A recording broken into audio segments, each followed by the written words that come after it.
not just about geopolitics, but about history, about hope, and about the unbreakable bond between two ancient peoples, the Jewish people and, of course, the Iranian people. Long before the rise of Islam, long before borders were drawn or dictators rose to power, the Persian Empire and the Jewish people shared a story rooted in dignity, in courage, and in mutual respect. In fact, one of the greatest heroes of Jewish history is not a Jew at all. It's Cyrus the Great.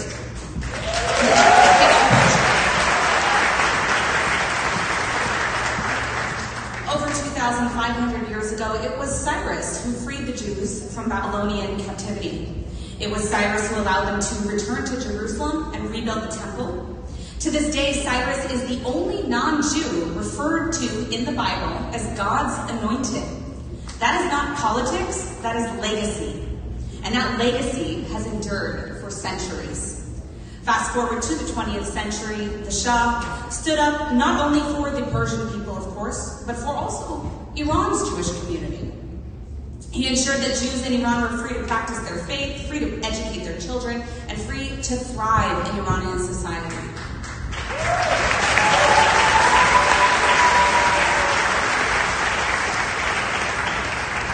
And while much of the world closed its eyes to Jewish suffering during the Holocaust, it was the Shah who gave instructions to Iranian embassies in Europe to issue passports and protection to endangered Jews, saving lives at a time when so many, including the Western world, looked away.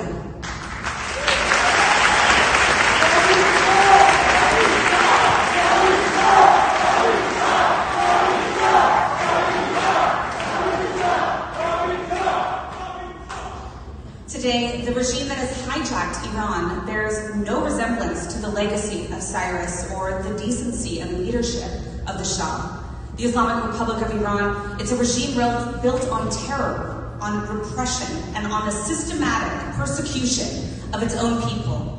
It is the regime that executed Navid Afkari, a young wrestler whose only crime was protesting for freedom. It's a regime that continues to imprison Fatemeh Seberi, a devout Muslim herself, persecuted for standing with Israel against the Islamic regime. And it is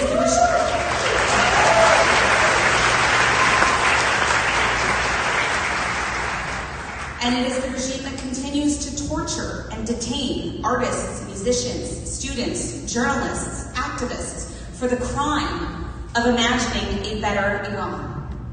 But here is what gives me hope. At a time when much of the Middle East has been poisoned by radicalism, the Iranian people have stood strong in their rejection of terror, both inside Iran and in the diaspora. When Hamas carried out the October 7th massacre against Israeli civilians, raping women, burning children, taking hostages, it was Iranians, not Americans, not Canadians, not Europeans, who marched in the streets and were posting online since that day until now, in solidarity with the Jewish people and the State of Israel.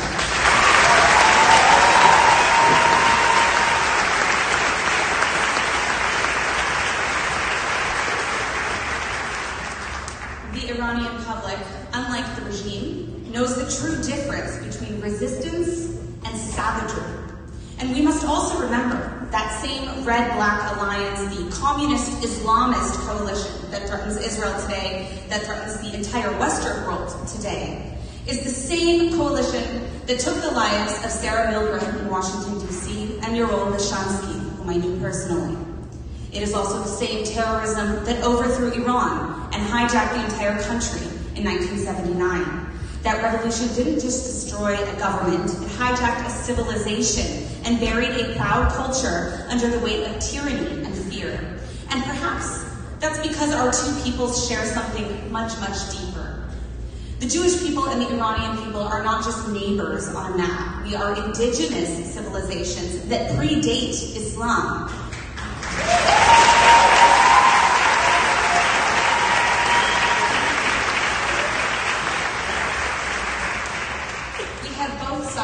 We are still suffering, but we have both suffered under empires and tyrants. We have both survived attempts to erase our identity. We are both facing the same persecution and oppression today from terrorism to the horrors of hostage-taking, with 58 of my fellow Israelis still being held hostage by a proxy of the Islamic regime in Iran, Hamas, and countless Iranians held hostage by that same terrorist regime that has held the entire country hostage for 45 years. But what defines us is not vengeance, not conquest, but what defines us is resilience. It's a will to live, not to kill. It's a desire to build, not to subjugate.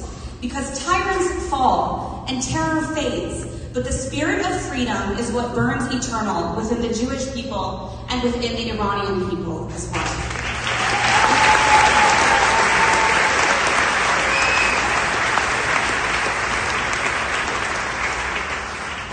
So to all my Iranian brothers and sisters, your fight is my fight.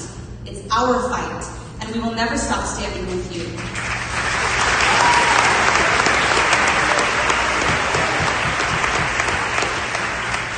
We will never stop fighting for a free Iran, where Iranians and Jews can once again stand together, not as victims of history, but as partners in peace. And more than peace, together we can lead a new era of prosperity for the entire Middle East.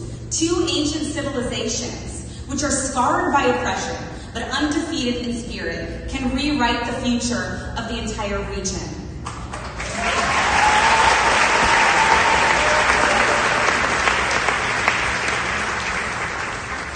With shared values, innovation, and cultural strength, a free Iran and a strong Israel could literally change the course of human history, not just for ourselves, but for the betterment of all mankind.